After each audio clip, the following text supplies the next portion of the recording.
జగిత్యాల ప్రజలు తెలంగాణ ప్రజలందరూ కూడా బాగుండాలని మనస్ఫూర్తిగా కోరుకుంటున్నాం.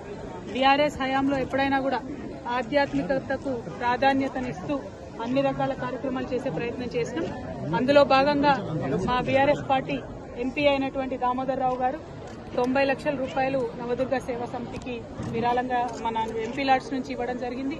అట్లానే మా తొలి చైర్మన్ గారు దావా వసంత గారు కూడా వారి ఫండ్స్ నుంచి వారు ఉన్నప్పుడు ఒక 10 లక్షల రూపాయలు పెట్టడం జరిగింది. అదేవిధంగా మరి చాలా మంచి కార్యక్రమాలు చేస్తున్నటువంటి ఈ సేవా సమితికి మద్దతుగా నిలబడాలని మేమందరం కూడా ఇవాళ వార్షికోత్సవ కార్యక్రమాల్లో పాల్గొనడం జరుగుతూ ఉన్నది. మరి ఇదంతా సందర్భం ఒకటి జరుగుతూ ఉంటే రాష్ట్రంలో ఇవాళ మరి రైతన్నలంతా కూడా ఎదురు చూస్తున్నారు. ఎప్పుడెప్పుడు మాకు రైతు భరోసా వస్తుందని ఎదురు చూస్తున్నారు. ఈ కాంగ్రెస్ ప్రభుత్వం వచ్చినప్పటి నుంచి కేవలం ఒక్కసారి రైతు భరోసా ఇచ్చిండ్రు తప్పితే ఇంకా ఎప్పుడు కూడా ఇచ్చినటువంటి దాఖలాలు లేవు. నిన్నగాక మొన్న ఒకసారి ఇస్తున్నామని మాట ఇచ్చిండ్రు, కానీ కేవలం 60% మందికి అంటే 3 ఎకరాల వరకు మాత్రమే ఇప్పటివరకు ఇవ్వడం జరిగింది.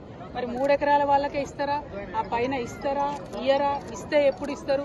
మరి పోయిన సీజన్లో పెండింగ్ పడ్డ వాళ్లకు ఈ సీజన్లో ఆ బకాయిలను ఇస్తారా? మరి ఈ సీజన్లోనన్నా కరెక్ట్గా 100% మరి రైతు బంధు ఇస్తారా అనేటటువంటి విషయాన్ని ప్రభుత్వం ఎవరికి కూడా చెప్పడం లేదు. మరి ఆ అంశాలన్నీ ప్రజలు ఇవాళ అడుగుతున్నారు. 2500 రూపాయలు ఎప్పుడు ఇస్తారు, మాకు పెన్షన్లు ఎప్పుడు ఇస్తారు, మీరు ఇచ్చినటువంటి హామీలన్నీ ఎప్పుడు ఇస్తారు, విద్యా భరోసా కార్డు ఎప్పుడు ఇస్తారని చెప్పి విద్యార్థులు ఉద్యోగులు అందరూ అడుగుతున్నటువంటి సందర్భం. జాబ్ క్యాలెండర్లు వేస్తామని చెప్పి విద్యార్థుల్ని మోసం చేసి యువతను మోసం చేసి అధికారంలోకి వచ్చినటువంటి సందర్భం మీ అందరికీ తెలుసు.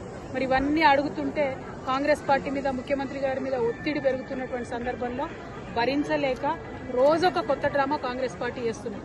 ఒకసారి కేసీఆర్ గారికి కాళేశ్వరం మీద నోటీసు, ఇంకొక రోజు హరీష్ రావు గారికి నోటీసు, ఇంకొక రోజు ఇంకొక సీనియర్ నాయకుడికి నోటీసు. ఇవాళ మరి కేటీఆర్ గారికి మరి నాకు తెలిసి ఇది 5వ 6వ నోటీసు ఇవ్వడం.